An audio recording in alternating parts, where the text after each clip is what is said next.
আমি আগেই বলেছি যে আমি অ্যাপ্লাইড পলিটিক্স করি না, আমি থিওরিক্যাল পলিটিক্স করি। কারণ আমি খেলাফার আদর্শে বিশ্বাসী, আমি ডেমোক্রেসিতে বিশ্বাসী নই। আমি মনে করি ডেমোক্রেসি বা গণতন্ত্রটা পৃথিবীর মানুষকে প্রতারিত করছে। ডেমোক্রেসি বা গণতন্ত্রের সুবিধা নিচ্ছে আমেরিকা এবং কয়েকটা ইউরোপিয়ান দেশ। আমাদের মতো তৃতীয় বিশ্বের দেশগুলো গণতন্ত্রটাই আমাদের জন্য অভিশাপ। আমাদের কোনো স্বাধীন পররাষ্ট্রনীতি নেই, আমাদের কোনো ট্যাক্সি অর্থনীতি নেই, আমাদের কোনো পূর্ণাঙ্গ শিক্ষা ব্যবস্থা নেই, আমাদের কোনো সুস্থ সংস্কৃতি নেই। এটার জন্য ডেমোক্রেসিকে একটা আপনি বাধা মনে করতেছেন, এই যে নাই যে এবং অভিশাপ মনে করি, অভিশাপ মনে করি। তাহলে তো এই জন্য এখন যারা বাংলাদেশে রাজনীতি করছে ইসলামী রাজনীতির ব্যানারে, তা তো ডেমোক্রেসি করছে, অথবা আমি তাদের সাথে যুক্ত হওয়ার প্রশ্নই আসে না। তবে তারা যেন সুবিধাজনক ভাবে সংসদে যেতে পারে, বিরাট সংখ্যক একটি প্রতিনিধি দল নেই, সেটা আমি চাই। এটা শরীয়তের একটা বিধান আছে, আর জারুরাতু তাতাকাদ্দারু বিকাদ্রি জারুরা। ডেমোক্রেসিকে আমি পছন্দ করি না, কিন্তু বিশেষ মুহূর্তে বড় বিপদকে ঠেকাতে মাঝে মধ্যে হারাম জিনিসটাকে কিছু সময়ের জন্য হারাম জেনে কিছু সময়ের জন্য শিথিলতায় যাওয়া যায়। সেজন্য আমি মনে প্রাণে চাই, আমি খেলাফায় বিশ্বাসী হলেও এদেশে যারা ইসলামী রাজনীতির ব্যানারে আন্দোলন করছে সর্বোচ্চ সংখ্যক আসন নিয়ে তারা সংসদে যান। কিন্তু তাদের মধ্যে তো অনেকগুলি ফ্র্যাকশন আছে, একজন আরেকজনের ঠিক বিশ্বাস করে না। জামায়াতে ইসলামীকে যেমন ধরেন, জামায়াতে ইসলামী অনেক ইসলামিক রাজনৈতিক দলের কাছেই খুব গ্রহণযোগ্য দল না। আমরা দেখেছি যে হেফাজতে ইসলামীর আন্দোলনের ক্ষেত্রে শেখ হাসিনাকে কওমি জননী উপহার দেওয়া, শেখ হাসিনার সাথে হাতকে শক্তিশালী করার জন্য হেফাজতের বিভিন্ন নেতৃবৃন্দের বিভিন্ন সময় সার্বিক অবস্থান জামাতে ইসলামীকে ঠেকানোর জন্য হয়েছিল। আপনি নিশ্চয়ই খেয়াল করেছেন।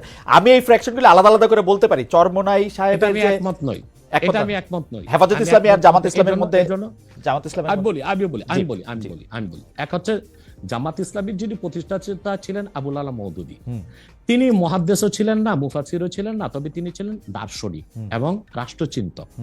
তো জামাত ইসলামী যারা করছেন তারা তো আসলে আবুল আলা মওদুদীর কোনো মাসালা বা ফেকা মানতেছে না।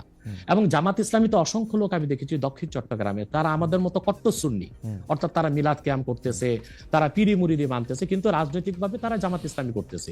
তার মানে হচ্ছে 1922 সালে জিএনএ গ্র্যান্ড ন্যাশনাল অ্যাসেম্বলির মাধ্যমে কামাল পাশা আতাতুর্ক তুরস্কের মধ্যে ইসলামী শাসন ব্যবস্থার জন্য আর না হয় সেই ব্যবস্থা করেছিল। তারপরে প্যান ইসলামিজম নিয়ে আসলো জামালউদ্দিন আফগানি। পরবর্তীতে 1942 সালে আবুল আলা মওদুদী চিন্তা করলেন যে এই সংকটকালীন মুহূর্তে ইসলামী রাষ্ট্র প্রতিষ্ঠার জন্য গণতন্ত্রটাকে বেছে নেওয়া যেতে পারে। এটাই ছিল তার রাষ্ট্রের চিন্তা, আর সেটাই জামাত ইসলামের লোকজন অনুসরণ করছে। কিন্তু জামাত ইসলামের লোকজনগুলো কিন্তু আবুল আলা মওদুদীকে ইমাম হিসেবেও মানে না, কিংবা তার মাসালাও নিচ্ছে না, শুধু রাষ্ট্র। কিন্তু ডক্টর আব্বাসী এই কথাটা আপনি বলতেছেন, আমি তো জামায়াতের কোন নেতার মুখে এরকম শুনি নাই। আমি বলছি এখন ইসলামী একটি রাষ্ট্র প্রতিষ্ঠার জন্য তারা আবুল আলা মওদুদীর রাষ্ট্র চিন্তাটা নিয়েছে। এখন আমরা বা অন্য হেফাজত ইসলাম বা কওমি ঘরানার যারা বিরোধিতা করি জামাতের, সেটা হচ্ছে আবুল আলা মওদুদীর আকীদা যে ভুল ত্রুটি ছিল সেটার বিরোধিতা করি আমরা। কিন্তু একটা কথা মনে রাখবেন, ইসলামের মৌলিক বিশ্বাসের ক্ষেত্রে জৌনপুর, ফুরফুরা, দেওবন্দ, কওমি, চরমোনাই, জামাত, মজলিস সবাই কিন্তু এক। ওকে, আপনি দেখেন, আপনি মনে করছেন যে আপনি দেখেন, আমি বলি যেমন 13 সালের 5ই মে শাপলা চত্বর আমি উপস্থিত হয়েছিলাম কয়েক লক্ষ লোক নিয়ে। আমি তো জৌনপুরের এবং আমাকে সুন্নি বলেই জানে, কারণ হেফাজত ইসলামের 13 দফা দাবি আমাদের সকল মুসলমানের দাবি ছিল। এবং সেখানে সারা বাংলাদেশ থেকে 13 সালের 5ই মে জামাত ইসলামী ও শিবিরের লোকজন 200 বাস নিয়ে উপস্থিত হয়েছিল। কারণ ওই 13 দফা দাবির পক্ষে তারাও ছিল, হয়তোবা তারা রাজনৈতিক ভাবে বলতে পারছে না, কিন্তু সেখানে উপস্থিত হয়েছিল। তো কথা হচ্ছে যে মৌলিক বিশ্বাসের ক্ষেত্রে সকল মাসলাকের মুসলমান এক, কিন্তু বাংলাদেশে রাজনীতি করার ক্ষেত্রে কিংবা নিজ নিজ অবস্থান ধরে রাখার জন্য শাখা প্রশাখাগত বিষয়ে একটু দ্বন্দ্ব আছে, এটা তো থাকতেই পারে। একটা ঘরে যদি 5টা ভাই থাকে, 5 ভাই কি আপনি যেটাকে শাখা প্রশাখাগত দ্বন্দ্ব বলতেছেন, সেই দ্বন্দ্ব আমরা অনেক সময় অনেক প্রকট দেখি। কেউ কেউ বলেন যে একজন আরেকজনকে বলেন যে তারা আসলে নাস্তিকদের থেকেও খারাপ, আরেকজন আরেকজনকে বলেন তারা বিধর্মী থেকেও খারাপ, একজন আলেম আরেকজন আলেমকে বলেন, সেগুলি আমরা শুনি। এবং রাজনৈতিক কারণে বলেন, অনেক সময় সেটি মানে কোনো বিষয়ের ব্যাখ্যা দিতে গিয়া না, রাজনৈতিক অবস্থানের কারণে বলেন। আমরা দেখেছি যে বাংলাদেশের ইসলামিক রাজনৈতিক দল, আমি এই মুহূর্তে নাম বলছি না, কিন্তু তারা জনসভায় ভাষণে বলেছেন যে তাদের আসলে জামায়াতে ইসলামীকে ঠেকানোই তাদের রাজনৈতিক আদর্শ। এটা তো হিংসা, প্রতিহিংসা। তো সেইটা তো আমি বলি একটা আপনাকে উদাহরণ দিচ্ছি। যেমন জামাত ইসলামীর যারা বিরোধিতা চরম পড়ে, আমি তো জামাত ইসলামের সমালোচনা করি গঠনমূলক, যেটা তাদের সংশোধন করা দরকার সেটা করতে হবে। কিন্তু আমি কি কখনো বলতে পারি যে জামাতের লোকজন নাস্তিকদের চেয়েও খারাপ? এটা কি বলা যায়? আপনি বলুন। এখন মনে করেন 13ই মে আপনি বলছেন সেটা বলছি না, কিন্তু আমি বলছি একজন ইসলামী আলেম বলে আমরা একজনকে চিনি, তিনি আরেকজনকে বলতেছেন। আমি তাকে চিনি। ওই লোকটা যে লোকটা বলেছেন তার নামটা আমিও নিব না, কিন্তু বাংলাদেশে এমন অনেক ইসলামী রাজনীতির ব্যানারে রাজনীতি করছেন যারা কিনা মোসাদ বা র কিংবা সিআই এর পেইড এজেন্ট হয়ে বসে আছেন। এখন রাজনৈতিক আক্রোশে অনেকে অনেক কথাই বলে, যেমন জামাত ইসলামীর বিরোধিতা করতে যে ফরিদউদ্দিন মাসুদ এবং কিছু আলেম শাহবাগীদের সাথে একাত্মতা ঘোষণা করছে। এটা কেন করছে? তাহলে কি শাহবাগী না, তাহলে কি মতিউর রহমান নেজামী, দেলোয়ার হোসেন সাইদি তাদের চেয়ে ভালো ছিল শাহবাগীরা? যে মতিউর রহমান নেজামী, দেলোয়ার হোসেন সাইদি বা জামাতের যাদের ফাঁসি হয়েছে তাদের ফাঁসি রায় কার্যকর করতে ফরিদউদ্দিন মাসুদ শাপলা চত্বরে চলে গেছে, শাপলা চত্বর না শাহবাগ চত্বরে চলে গেছে, নাস্তিক ব্লগারদের সাথে একাত্মতা ঘোষণা করছে। তো বুঝাই যাচ্ছে এটা একটা রাজনৈতিক আক্রোশ ছিল, রয়ের পারপাস সার্ভ করার জন্য এই কাজটা করেছিল কিছু আলেম। অথবা ওই ধরনের কোন আলেম কি বললো, তার মুরিদ কত, তার জনসংখ্যা কত, সেটা কোনো দেখার বিষয় না। সেটা বুঝাই যাচ্ছে কোন একটা ইন্টেনশন থেকে সে কাজটা করেছে বা বলেছে। কিন্তু আমাদেরকে তো ইনসাফে থাকতে হবে। আমরা আবুল আলা মওদুদীর বা জামাত ইসলামীর সমালোচনা গঠনমূলক ভাবে করে আসছি, করতেছি। যেমন আমি জামাত ইসলামী মানে আপনি যেমন বললেন যে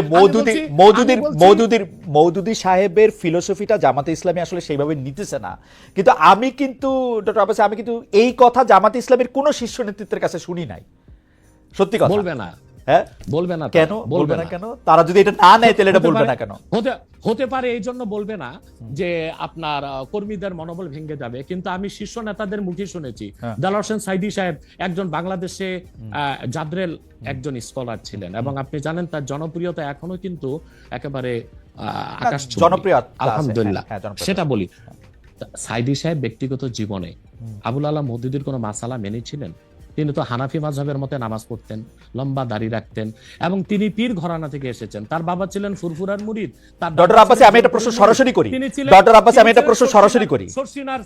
আপনি সোজা সাপটা কথা বলেন, আপনাকে সরাসরি কথা বলি। এই মওদুদীর আদর্শটা জামাত সরাসরি অস্বীকার করা না পর্যন্ত আমি মওদুদী সাহেবের জায়গায় রাখতে চাই, কিন্তু মওদুদী সাহেবের আদর্শটা তারা সরাসরিভাবে ধারণ করার কথা বলে যে একটা ইসলামিক রাজনৈতিক প্ল্যাটফর্ম তৈরি করেছে, আপনি কি সেটাতে যাইতেন? সেইটা আপনি আমল করেন আর না করেন? তাহলে দুইটা কারণে যেতাম। তো জনাব সাইদি যে গিয়েছিলেন সেটাকে আপনি সঠিক মনে করেন? না, সাইদি সাহেব কেন গিয়েছিলেন সেটা তার, আপনি বলতেছিলেন যে তিনি আমলটা করেন নাই, কিন্তু আদর্শের এই ঘরানায় কি আপনি আসতেন? দেখুন, সাইদি সাহেবের একটা বক্তব্য আমি শুনেছি, তিনি একটা সাক্ষাৎকারে বলেছিলেন যে তিনি দেখেছেন ইসলামী রাষ্ট্র প্রতিষ্ঠা করার জন্য যে জনবল দরকার, যে কাজকর্ম দরকার, উনি সেটা জামাতের মধ্যে পেয়েছিলেন। সেজন্য তিনি জামাতের রাজনীতিতে ছিলেন, কিন্তু ব্যক্তিগত জীবনে তিনি তো হানাফি মাযহাব মেনেছেন, আহলুস সুন্নাহ ওয়াল জামাতের আকীদা বিশ্বাসী লালন করতেন অধিকাংশ ক্ষেত্রে, এবং তিনি পীর ঘরানার ছিলেন এবং পীর মাশায়েখদেরকে যথেষ্ট শ্রদ্ধা করতেন। আমি আগেই বলেছি যে বাংলাদেশে জামাত ইসলামী আকীদাগত দিক দিয়ে আবুল আলা মওদুদীর আকীদা সবাই গ্রহণ করে নাই। দক্ষিণ চট্টগ্রামে যারা জামাতের নেতা আমির, তারা আমাদের সাথে দক্ষিণ চট্টগ্রামে, আচ্ছা এই ব্যাপারে আপনার বক্তব্য পরিষ্কার। আমি এই ব্যাপারে আবার উত্তরবঙ্গে যারা জামাতের নেতা তারা লামাযহাবী, তারা মাযহাবী মানেন না। সেজন্য আমি বলেছি আবুল আলা মওদুদী তিনি কোনো ইমাম ছিলেন না, তিনি ছিলেন রাষ্ট্রচিন্তক, দার্শনিক। তো তিনি একটা ইসলামী একটি শরিয়া রাষ্ট্র কায়েমের জন্য তিনি যে রাজনৈতিক দর্শন দিয়েছিলেন সেটা জামাত নিয়েছে, কিন্তু আবুল আলা মওদুদীর আকীদায় যথেষ্ট ত্রুটি ছিল, সেটা আগেও বলেছি, এখনো বলছি। এবং জামাত ইসলামী যেহেতু ডেমোক্রেসির চর্চা করে, তাদের সাথে আমার যাওয়ার প্রশ্নে আসে না। তবে আমি আবারও বলছি, চরমনাই হোক, জামাত হোক, মজলিস হোক, তারা সবাই মিলে অ্যালায়েন্স করে সংসদে একটা বিরাট সংখ্যক প্রতিনিধিত্ব দল নিয়ে থাকুক, এটা আমি চাই। ওকে, আমি জাস্ট এটাতে একটা ছোট্ট করে একটা জিনিস যোগ করে আমি জামাতের এবং রাজনৈতিক প্রসঙ্গে আসবো। আমি শুধু একটু ধর্মীয় প্রসঙ্গে একটু আসতে চাই। আপনি লামাযাবিদের কথা বললেন, লামাযাবিদের অনেকেই, আপনি যে নিজেকে একজন গর্বিত কট্টর সুন্নি বলে পরিচয় দিচ্ছেন, সেই জায়গায় আপনাদের বিশ্বাস এবং ধর্মাচরণে, যেটাকে ঈমান আর আকীদা বলা হয়, সেটার মধ্যে অনেক ত্রুটি রয়েছে বলে তারাও মনে করেন, এবং তারা এই ব্যাপারটা নিয়ে তারা একটা অবস্থান নিয়ে থাকেন বিভিন্ন জায়গায়। এমনকি মসজিদের ক্ষেত্রে আলাদা করে ঘোষণা দিচ্ছেন যে এটা হচ্ছে ঠিক এইভাবে পড়ার মসজিদ, এইটা এইভাবে নামাজ পড়ার জিনিস। এই ব্যাপারটাকে আপনি কিভাবে ডিল করেন? মানে এটা কি আপনার কাছে কি মনে হয়? দেখুন কথা হচ্ছে যে যারা লামাযহাবী, তাদের লামাযহাবীরা পৃথিবীর কোনো মুসলিম রাষ্ট্রে স্বীকৃত নয়। যেমন সৌদি আরবিয়া। সৌদি আরবতে আব্দুর রহমান আস-সুদাইস কাবাঘরের ইমাম সাহেব বলেছেন লা মাযহাবি একটা বাতিল ফিরকা। সেখানে হাম্বলি মাযহাব চর্চা করা হয় এবং সেখানে কোরআন সুন্নাহ মোতাবেক চলার স্বাধীনতা দিয়েছে সৌদি সরকার। এবং রাষ্ট্রীয় অধিক মাসালার ক্ষেত্রে সৌদি সরকার হাম্বলি মাযহাবের মত নিয়েছে এবং ইমাম আবু হানিফার হানাফি মাযহাব থেকে মত নিয়েছে। যেমন শাফি, মালিকি, হাম্বলি 3 মাযহাবে বেনামাজি যদি মুসলিম হয় তাকে মৃত্যুদণ্ড দিতে হবে। কিন্তু ইমাম আজমের মাসালা হচ্ছে যে না, যদি কেউ মুসলিম পরিচয় দেয়, অমুসলিম নামাজ পড়বে না, এটাই স্বাভাবিক। মুসলিম যদি পরিচয় দেয় আর সে নামাজ না পড়ে তাকে বেত্রাঘাত করা যাবে। এই ক্ষেত্রে সৌদি সরকার হানাফি মাযহাবটা নিয়েছে। তো লামাযহাবিটাকে, লামাযহাবি হচ্ছে সে কোনো